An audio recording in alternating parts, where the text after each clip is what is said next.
And the green is to stop recording. No, same. Red on, Okay. red off. Okay. So put it on camera and red. Yeah, that's all. And then let me just show you the zoom. This is the zoom. You see this? You'll be able to see this. The light is coming from somewhere. I know it's coming wrong.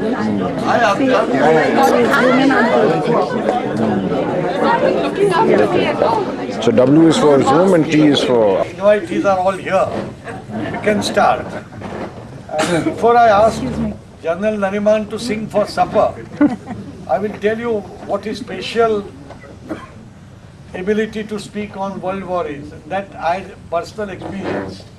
One day I was in Jaisalmer, and suddenly in the morning somebody rang the bell and said, "Saab, abhi bahar aiye. The guard of honor is waiting for you to take their salute." So I said, "Look, the innocuous poor Gujarati chap, so being asked to take salute from the army guard is a little too much." He said, हमने तो सुना, हमें को message मिले कि general साहब आने वाले हैं. I was the attorney general at that time. And therefore, so I had to make my best effort to take the salute of about. Because he said everybody सब polish करके खड़े हैं, they'll be disappointed. So law officers have a special came as generals, and nobody better than him to speak on a subject of his choice. Thank you.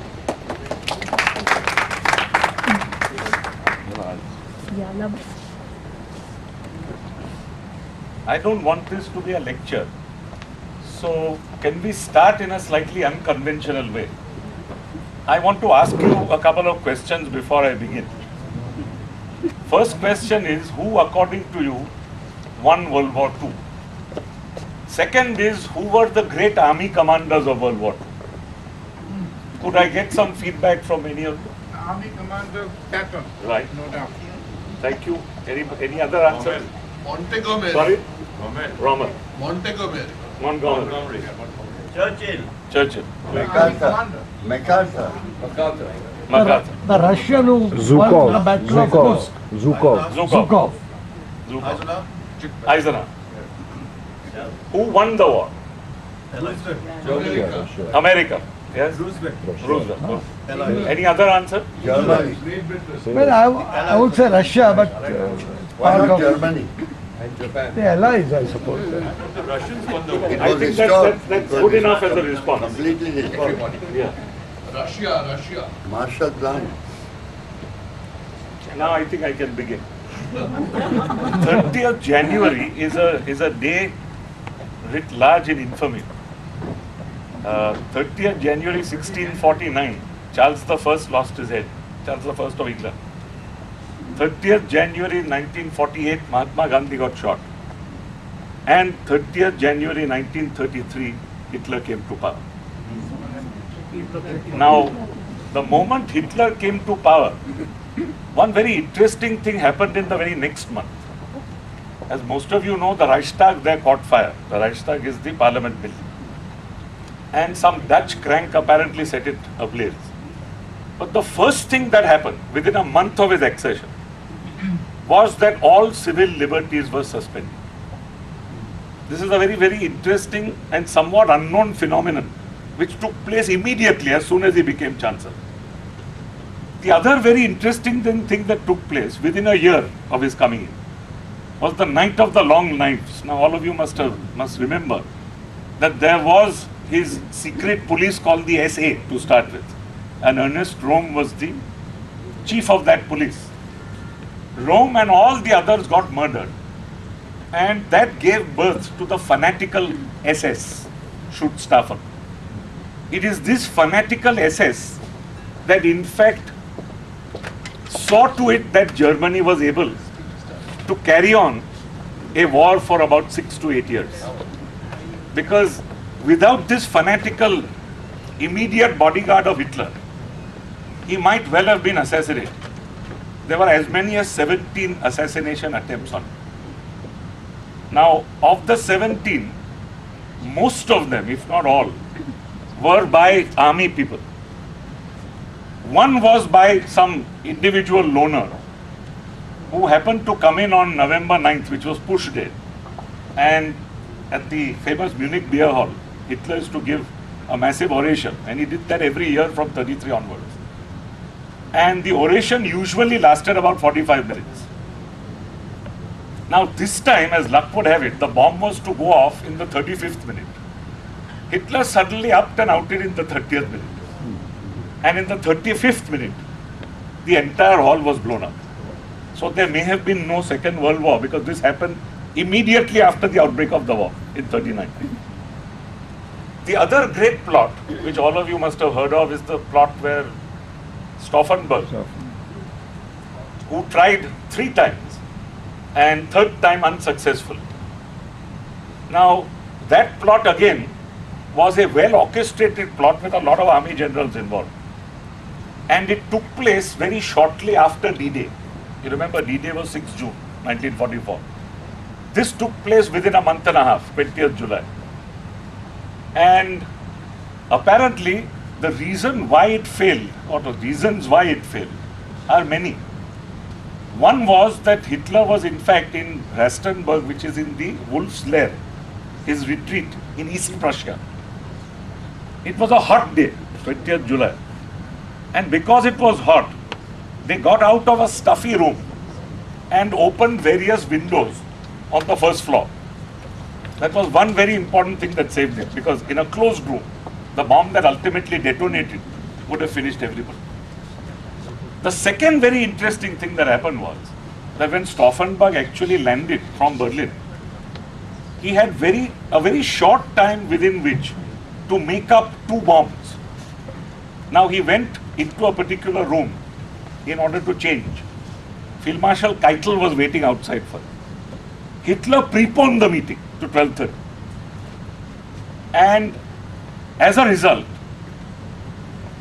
he suddenly found that there was very little time to make both bombs. So he hurriedly made one. And just as he was about to start the other, Keitel started banging the door and said there's no time. So only 1 bomb went off. 2 didn't go off. That was the second very important thing that saved Hitler's life. And of course, the third and most important thing, which all of you know, is the famous leg of the table. Because he came in, put his briefcase on this side, walked out, and Hitler was poring over some map. So another adjutant came, lifted that particular bag and put it on this side, which is what saved Hitler's life. Now, somehow or the other, this gentleman had the devil's luck, and 17 such attempts were foiled. One of them was foiled, in fact, in an airplane when he was going to fly to Rastenburg. And because the aeroplane was flying reasonably high, the liquid within the bomb froze, and therefore the bomb didn't go off. So there may have been many possibly successful attempts, some of which were stalled by this SS, which I told you. Now often the SS did not allow persons in. In fact, there were several people. One was a field marshal called Witzelmann, who wanted to shoot him point blank in 1941 in France. The SS commander did not allow him to come close enough for the field marshal to take a pot shot. So we go back now to the Night of the Long Knives, the creation of the SS, which is in 1934. From 36 onwards, Hitler's Lebensraum idea came to the fore. Now Lebensraum, literally speaking, means living space. So he said Germans alone, being the anointed of the Lord, the same thing that the Jews tried for years and got smacked for. Being anointed of the Lord now, we require living space. The first thing he did in 1936 was to reoccupy some land which was under occupation by the Allied forces post World War I in the middle of Germany, the Rhineland. After he did that, there was quiet and peace for some time, until in 1938, early in 38, he walked into Austria as a great liberator. All of you remember that. After he walked into Austria, the various heads of state all came together, and finally there was the infamous Munich Agreement in 38, where Chamberlain came back saying peace in our time. In fact, what he had done was to legitimize Hitler's walking into a completely neutral country, Czechoslovakia. and he walked into what was called the Sudeten land. Now the Sudeten Germans were persons who were of German origin. They were so-called Czechoslovakia, which was really Bosnia-Herzegovina at the time, for generations. So you couldn't exactly say they were German. But then nevertheless he said, they are all German and we must therefore walk in. So he walked in. And that was legitimized by the Munich Agreement. This is all in 1938. In 39, then peace got shattered because he walked into Czechoslovakia itself in March. And finally, the curtains came down when on 1st September he walked into Poland. Now, just before walking into Poland, he actually made peace with his greatest enemy and with the one enemy he was obsessed by, which was Soviet Russia. Molotov, the foreign minister, came over and on 23rd August met Ribbentrop, who was the German foreign minister, and had this pact by which they would keep quiet so long as Poland got gobbled up equally between the two. Poland did get gobbled up, and World War II began. Now, once World War II began, something very strange happened. It was called the phony war. Nothing happened. Because between September and the next April, England was expecting a great bombing. Nothing happened. There were dark nights, there were curfews, but then absolutely nothing happened. The only thing that happened, in fact, was on the high seas. And here what is interesting is that you have two very interesting events that occurred in late 39. One was by a gentleman called Gunther Prien, who went in a U-boat. Now he went all alone in this U-boat and managed to go from Wilhelmshaven in Germany, dodged a couple of mines and went right into Scapa Flow, which is north of Scotland. And Scapa Flow was where the British fleet was actually stationed. He got in, then finally let loose a torpedo and broke into half an old battleship called the Royal Oak, thinking it was King George V. And then went out, managed to get out, and was greatly decorated by Hitler. This is the first interesting event that took place once World War II was declared. The second equally interesting event took place in South America, of all places. The Battle of the River Plate. And that took place in December. Because what had happened was, when the Allies laid down terms after World War I, one of the terms was that you cannot arm. And ultimately they allowed Germany to rearm up to a certain extent. The extent would have allowed cruisers but not battleships. So you could have armed up to say 6-inch or perhaps even 8-inch guns, but not 11-inch guns. So what they did was something very clever. They built 3 pocket battleships. They were called pocket battleships, because each of them looked like cruisers, but in fact had 11-inch massive guns. One of them was the Graf Spee. Each was named after a great German admiral. One was, in fact, first named the Deutschland, but then Deutschland means Germany. So Hitler got paranoid and said, we don't want the Deutschland to sink. See? So it must be made the Lützow. And the third was the Admiral Scheer. Now, the Graf Spee happened to be hunting in South American waters at that point. And this is where we come home to India as well. Because there were 3 ships that docked the Graf Spee, English ships.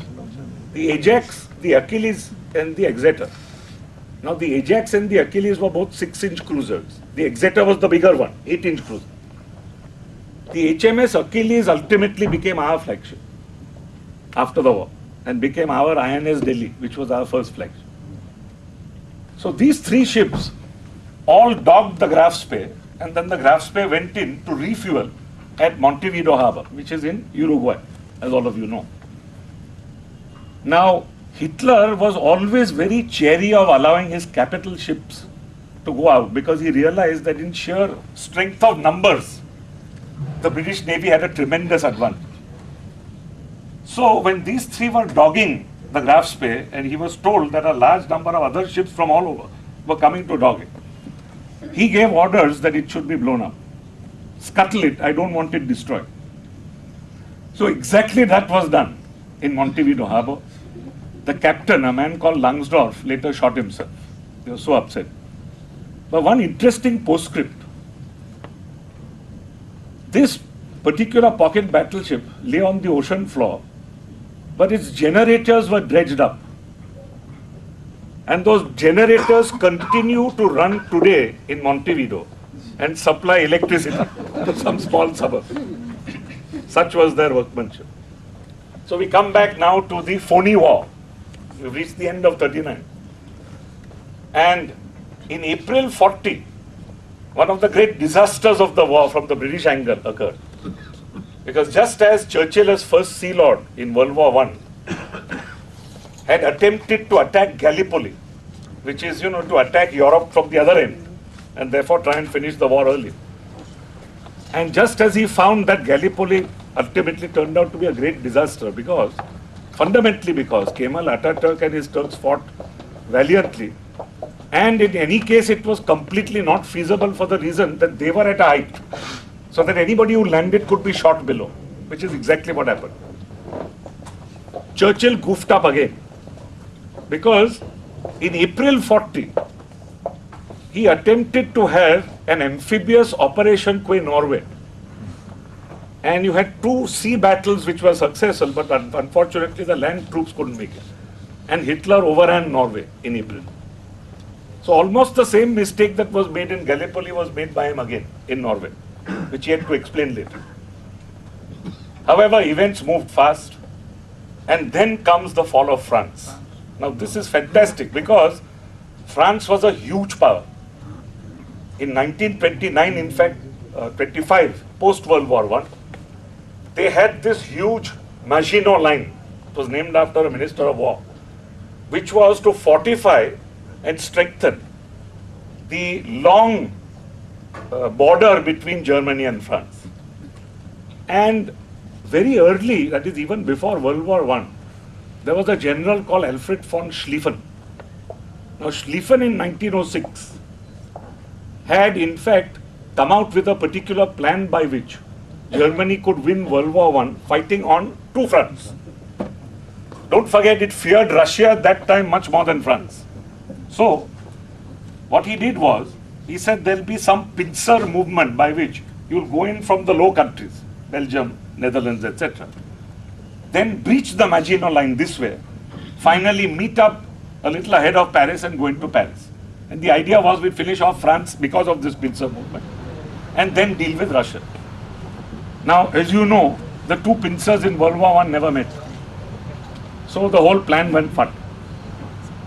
But in World War II, what was let out was, and this was smart German propaganda, that they were planning to make the same mistake again, so that the Schlieffen plan then would again be executed. As a result of which, there would be an attack from one side, from the Belgium side, so that the Belgium side, not France, started getting fortified, and there'd be a breach in the Maginot Line, in the middle. The reverse actually occurred, and this was thanks to one of the very great field marshals of the war, Field Marshal Erich von Manstein. Manstein basically had this great plan of the Panzer tanks going through the Ardennes mountains in the south. And because they could go through the Ardennes mountains in the south, the French would be caught completely unprepared and unaware. So what actually happened was, everything was fortified up, thinking the Schlieffen plan will be put into force again. The opposite happened. They rolled through the Ardennes and rolled through France. The result, as you know, was foregone. France fell in something like 40 days. Now, while all this was happening in Europe, Chamberlain was finding it more and more difficult to continue as Prime Minister, because he was Prime Minister when the war was declared. So, in a very powerful speech given by Leo Emery, quoting Cromwell, said, "The time has come for you to go, please go, out you go." And 10th May 1940 was the historic day on which Chamberlain had to go. Question was, who would take his place? Now, Chamberlain dearly wanted, and most people dearly wanted, our Lord Irwin, who was Viceroy here and who later became Lord Halifax, to succeed as Prime Minister. So he called Churchill and Halifax into a room, told them that he'll have to go that day, and then addressed a pointed question at Churchill and said, Winston, what do you say about a Prime Minister who happens to be in the House of Lords? It was a very loaded question because Halifax was in the House of Lords. Winston looked away and didn't offer an answer. Fortunately for Winston, Halifax himself said no. So Churchill became Prime Minister of England by default. Don't forget, he was a great maverick. He was not trusted by the British public.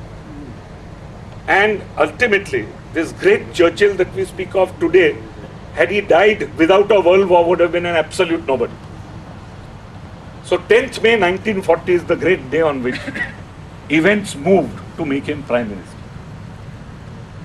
On 13th, in fact just before the 13th, one of the very few strange things I found was that immediately on becoming Prime Minister, he wrote to Kaiser Wilhelm. Now Kaiser Wilhelm was in Amsterdam. He had got asylum in Holland and invited Kaiser Wilhelm over to England for asylum. Now this poses a very great question mark. Why did he do it? One possible answer is Kaiser Wilhelm was half English. His mother was English, his grandmother was Queen Victoria. The other was that he was a person who had lost a world war. So if he were granted asylum in his mother's country, and as an old man he suddenly saw and repented, perhaps he'd have been a very important propaganda tool. Now I don't know, but this is all speculation. So one of the very first acts on his becoming Prime Minister was to invite Kaiser Wilhelm over to England. The other, of course, was that great speech given on 13th. I have nothing to offer but blood, toil, tears and sweat. And followed, of course, by the fall of France and followed by the other great speech, victory at all costs, etc. Then begins the Battle of Britain. Now you must remember one thing, Operation Sea Lion, which was the Battle of Britain, in fact the German thrust towards England, to take over England, was a completely half-hearted affair. Why was it half-hearted? Hitler had great regard for the English. He had great regard for their empire. And being an imperialist himself, he felt that he didn't want to touch the old empire. There were great pickings in Europe. So, at its best, it was half-hearted.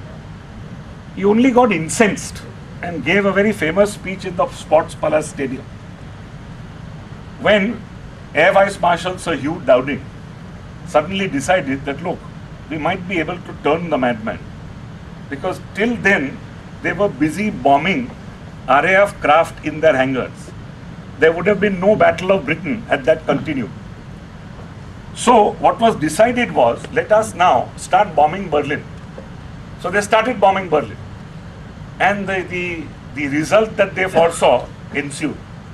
The result was Hitler went mad, screamed away and said that if they drop 200, 300, 400 kilogram bombs, I will drop 2,000, 3,000, 4,000.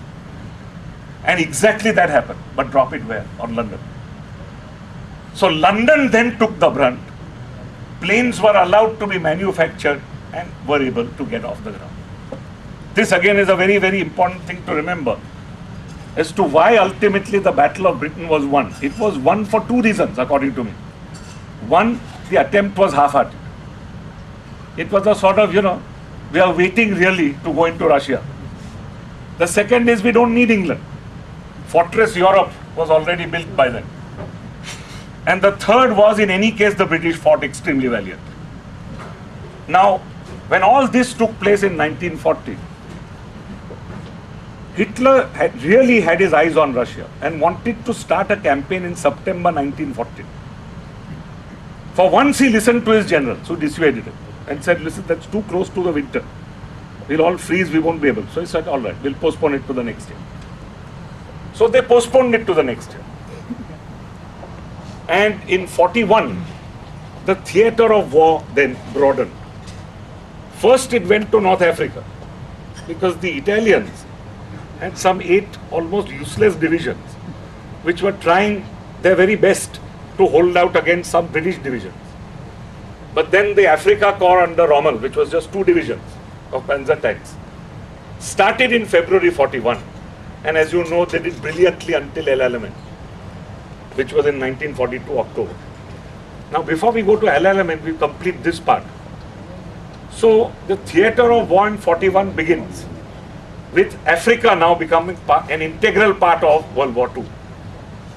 And Africa was very important to Churchill because Churchill had not won a single land battle. In fact, there was a no confidence motion against him tabled in June 42.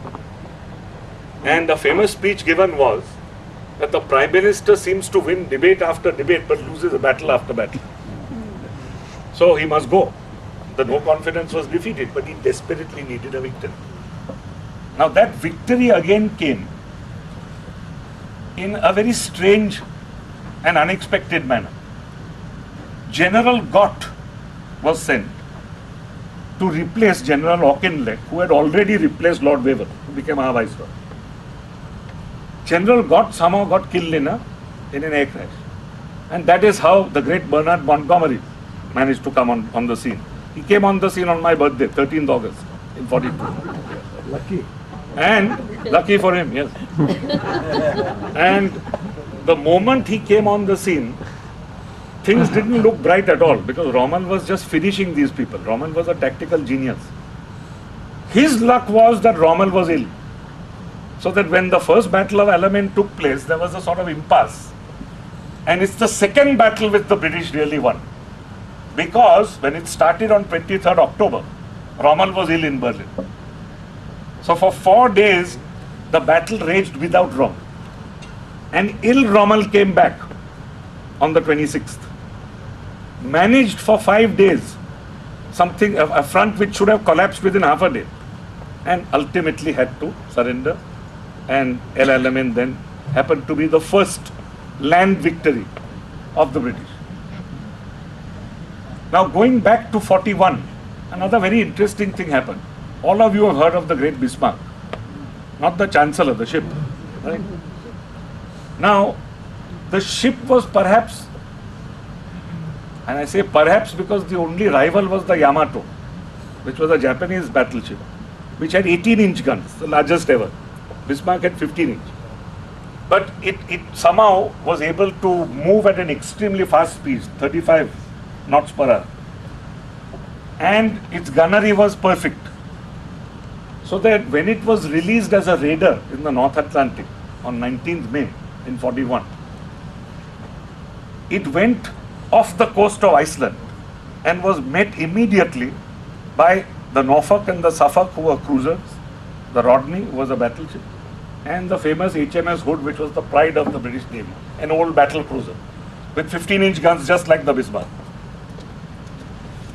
One very, very interesting and early development was that the Bismarck started shooting out of range.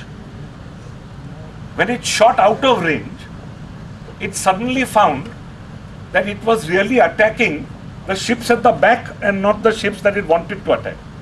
So that when the gunners then started adjusting their guns, one lucky shot fell straight into the magazine of the HMS Hood and the Hood blew up. So that was a very important early victory for the Bismarck. However, by then, a large number of vessels from all over had converged to finish her. And there were those old swordfish planes, which were really reconnaissance planes, which took off from the HMS Victorious, which was an aircraft carrier at the time, and tried to do damage, didn't do much. But then finally, the same swordfish planes from the Ark Royal, which was another huge aircraft carrier, managed finally to damage its rudder. And because it damaged its rudder and the rudder got stuck, the Bismarck could only turn around in circles. So when finally it could turn only in circles, it was like a huge, massive bear being baited by many dogs, and finally had to succumb. They actually blew it up. There again, their 2 admirals went down with it. Lindemann, who was the man commanding, and Luthian, the same as our Luthian here, except it's spelled with a J. So, the Bismarck episode was one other greatly played up episode by the English at the time. because that was the first real victory they got. Of course, it happened to be a sea battle. And then came Russia and the great attack on Russia. Now, one very interesting thing happened. All of you have heard of Tamerlane. Tamerlane's tomb is in Samarkand. And a Russian wanted to open that tomb because he wanted to make a likeness of Tamerlane and have a statue of Tamerlane. That happened, and history doesn't seem to converge on this, either 2 days before or on the very day, that is 22nd June, 41, in Samarkand. As soon as he entered, he saw a curse, like the Pharaoh's curses.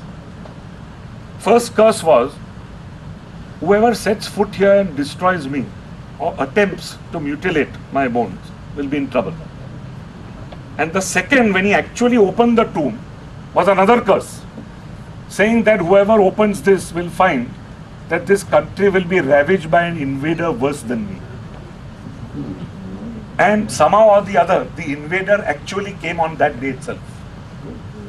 Another very interesting curse took place. Another very interesting thing that happened, when in fact Tamerlane was finally buried with full honors in Soviet Russia in November 42. Remember, this was 22nd June 41 when he was exhumed. Soviet Russia means where in He was buried again in Samar- Tashkent. No, not in Samarkand, in Tashkent, where you still find. right. Now, apparently, the moment he was buried and his spirit had rest, the Russian army suddenly started smelling victory. See, these are some of the amazing coincidences in them. Now, of course, the moment Russia was attacked, it was attacked by three groups. You had Group A, which headed to the north, that is to St. Petersburg, which was called Leningrad. It was under a great German general called Marshal Lieb. The second was under an even greater general called Marshal Bock.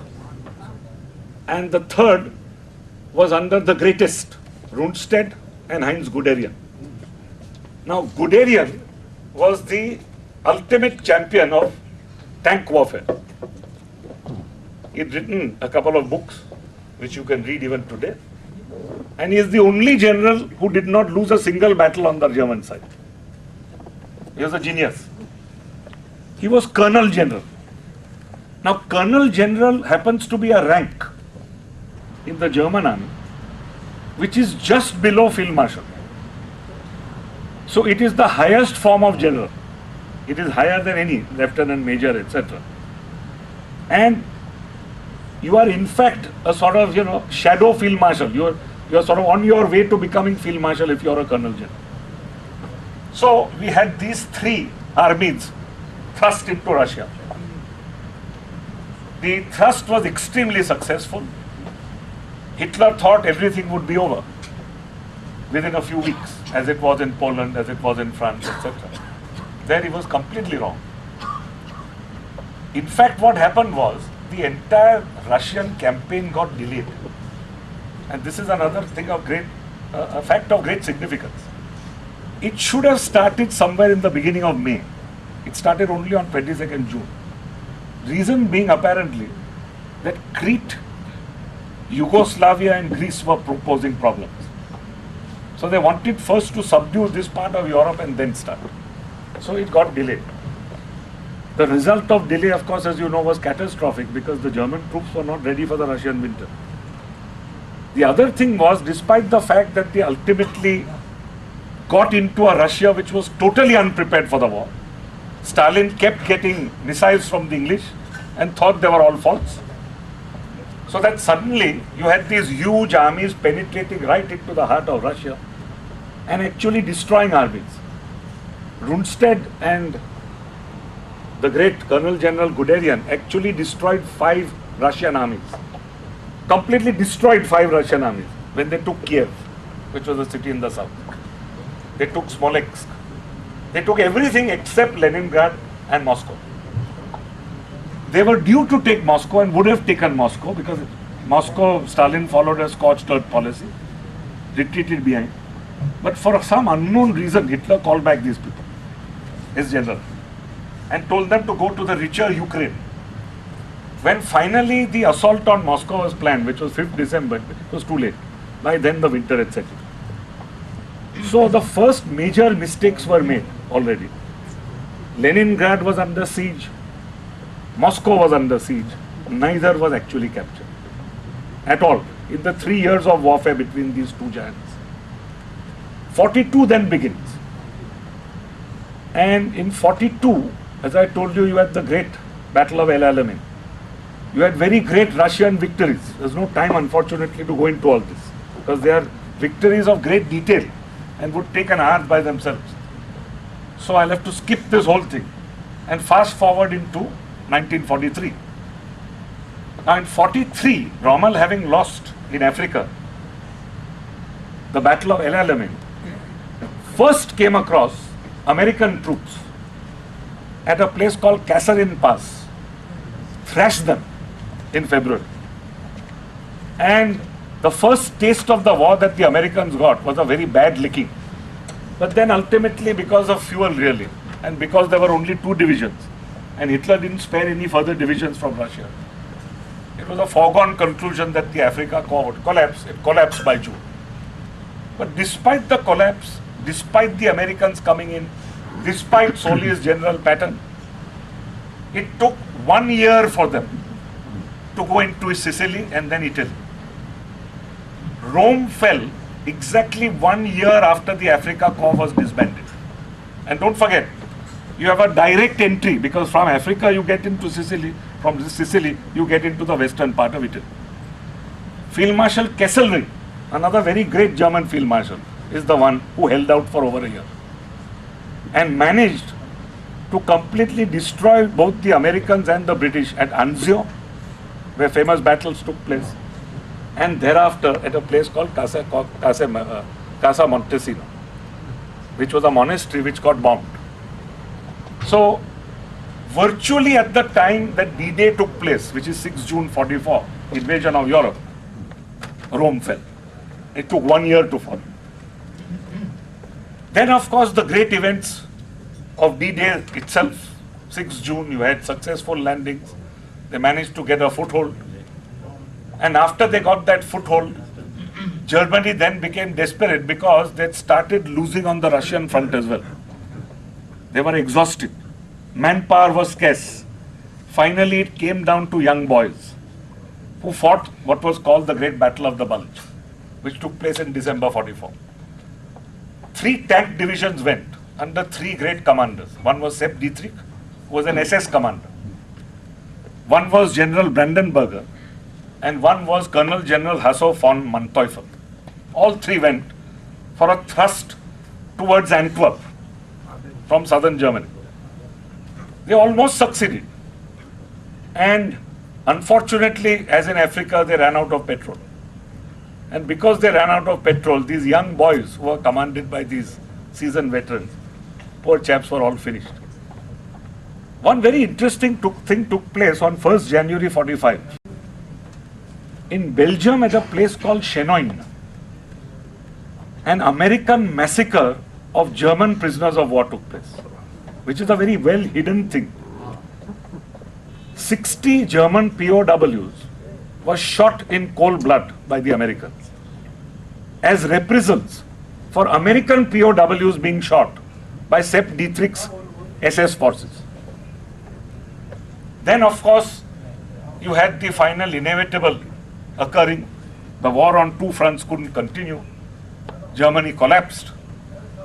And after Germany collapsed, it took 2 massive hydrogen bombs on Japan for Japan finally to collapse. Germany collapsed in May, Japan collapsed in September. You must have noticed I've said nothing about the Eastern Front. It's not possible in this much time, so if you don't mind, kindly excuse me. Except to say that our great Subhash Chandra Bose did great work there, and Mountbatten, who also did great work, particularly in the battle for Imphal, committed a blunder in World War II which should have opened our eyes and told us what was coming our way in 1947. In Dieppe, a place in northern France, in October 42, he decided to land 6,000 troops. And he said, this will be a trial run for D-Day. The trial run was a disaster. All 6,000 were mowed down, and you can still find their graves at Dieppe. Almost the same thing happened here when Mountbatten became, he was very hasty, unfortunately. And in his great haste to give us independence, we lost so many million lives. Now, the postscript. The postscript is the famous trials, one at Nuremberg, one at Tokyo. The Nuremberg trial had 24 war criminals, so-called, arraigned, 3 of whom were actually acquitted. This is the importance of a trial. When everybody says that you must take a terrorist out of hand and shoot him, can you imagine 24 top Nazi leaders, 3 being completely acquitted of the 4 counts, basically of war crime?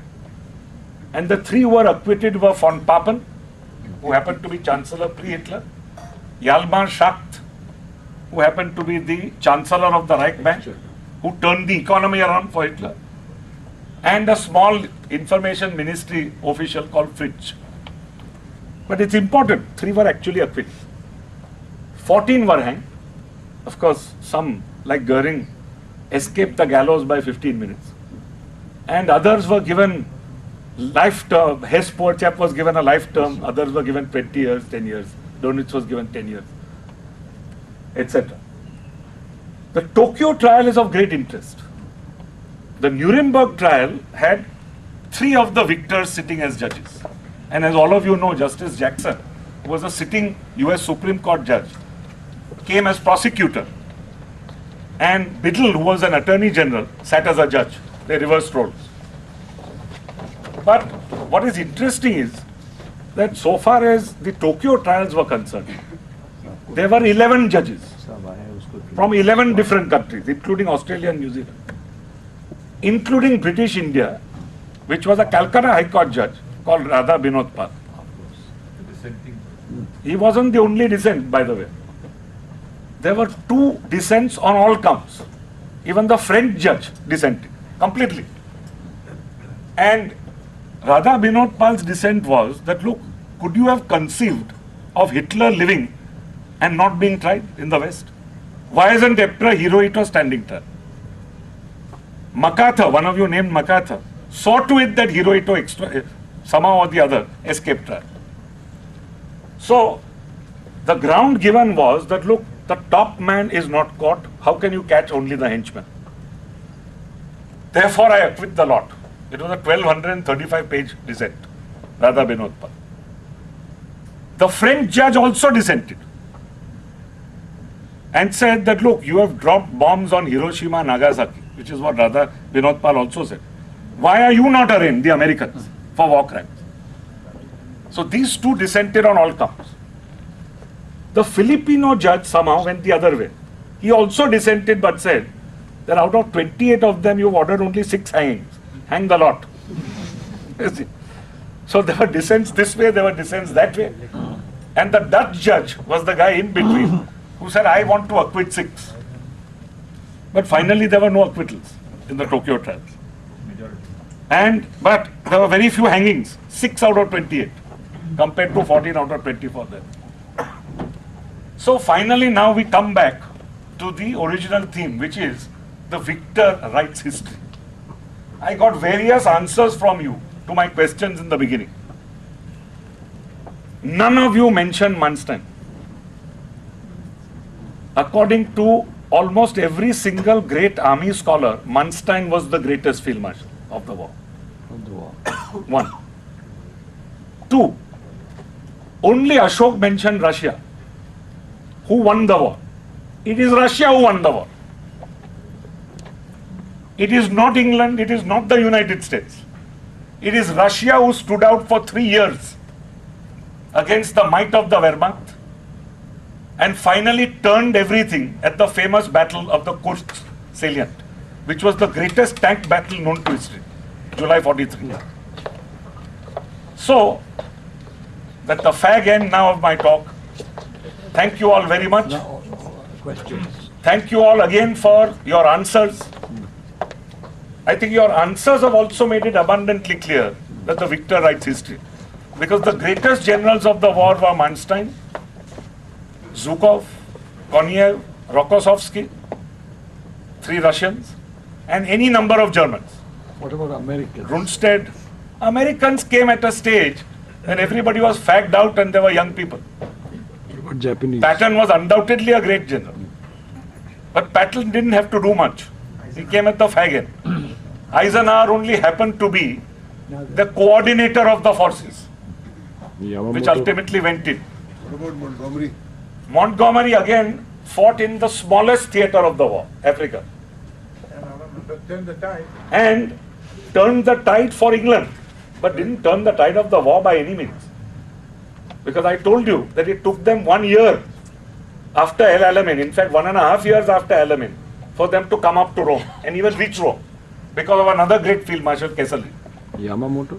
So you had all these great German generals, none of whom are known, Japanese. and Russia in fact won the war. Ashok Desai is absolutely correct. Thank you all very much. Now, any questions? Any Who won the questions? peace? George Marshall, Perhaps. Perhaps. Yeah. because he See- brought back Germany. So I want to ask you. Marshall Plan. I want to ask you a question.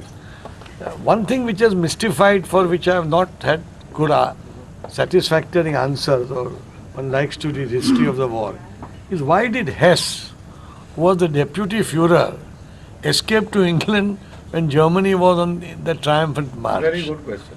He did it apparently because he knew that Hitler loved the English. He was upset that the English kept attacking him. And he thought he could broker a peace between England and Germany, and therefore do the greatest thing for his Führer. Of course, he happened to be mentally unstable as well, but anyway, as most of the Nazi people were. You know, of course, when they took their IQs, most of them were found to be below average. Goering was found to be near brilliant. I see. Yes. But short of Goering, people like Stryker, etc., were actually found to be near moron level. Yeah. You mentioned Dunkirk.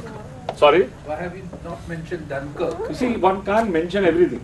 Because that There is so much I have not mentioned, I could give you another speech. Write another. Nobody dinner. wants that. Rohindra, I could speak for another hour. who was the German So Venugopal. who asked the American commander to surrender and he said nuts? Ah, of course. Nuts? Yeah, correct. Nuts, That, yeah, nuts. So in the Ardennes of Belgium. Quite right. That was in the Ardennes in the offensive. Ardennes. Belgium where they held out? Belgium. Sorry? The town in Belgium where they held out? Dina, I want to go there. Yeah. Forget the name of the town. Yeah. Belgium, Yeah. they put the stiff resistance. I forget the name Yes, of the yes, favorite town. yeah. That escaped me as well. Did you Yeah. surrender? It was Yeah. surrender? Nuts. Yeah, but the leader, apparently the leader who said nuts was Brandenburger. I see. Yeah. The general who said nuts. Yeah. Right, chalo. Thank you very much. See, I must tell you only one small thing, Time for a drink.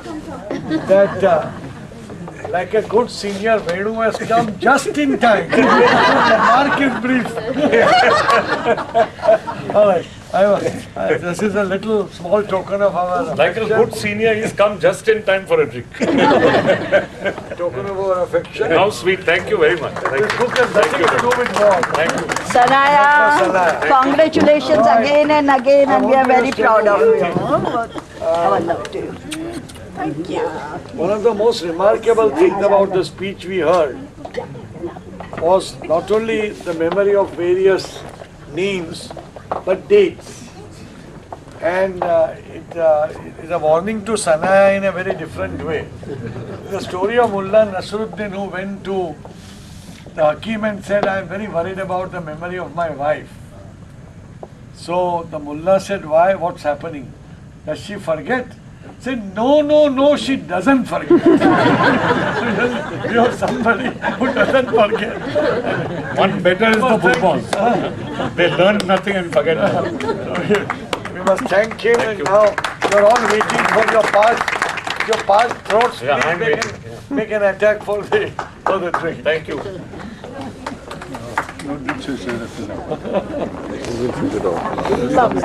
Thank you. That's very nice. Let me get that. And see also. You have to carry this. I'm keeping it there.